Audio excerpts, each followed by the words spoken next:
Министерката за одбрана Радмила Шекеринска со речиси истите ставови и концепти настапува повторно пред јавноста, како и пред 2 години, кога како опозиција го критикуваа системот и нудеа суштински промени во истиот.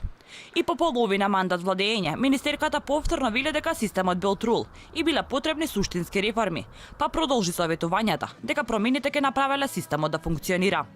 Системот толку станал трул, толку станал централизиран, толку станал зависен од добрата волја на некој во администрацијата. Некој ќе го крсти добра волја, некој ќе го крсти корупција, можеби.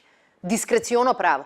Што ако тој дел него затресеме, ако тој дел него промениме, ниту една метла нема да биде доволна за граѓаните. Да се вратиме, јас сум свесна дека од владата се очекуваат промени во суштина, а не во шминка.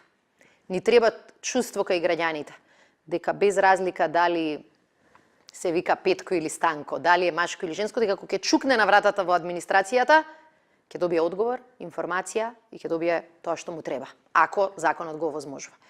И второ чувство, дека без разлика кој е, законот ќе важи подеднакво за сите. Додека министерката зборува за суштински реформи во системот, јавноста очекува одговорност за неисполнетите ветувања и проекти, а ја очекува и метлата која треба да донесе промени во владата. СДСМ гласно зборува за метла, а пак дуи се повеќе во игра го става ветингот. Процес кој може да трае подолго и од мандатот на сегашната владина коалиција. Според експертите, ветингот и метлата не мора да бидат меѓусебно поврзани. Тоа може да бидат одвоени процеси, кои на одредена точка ќе се спојат, но доколку ветингот не се користи како алиби за пролонгирање на метлата. Популарната метла која првично требаше да се случи веднаш по завршување на изборите, беше инспирирана од непотизмот кај одредени функционери и злоупотребата во работењето на одредени министри.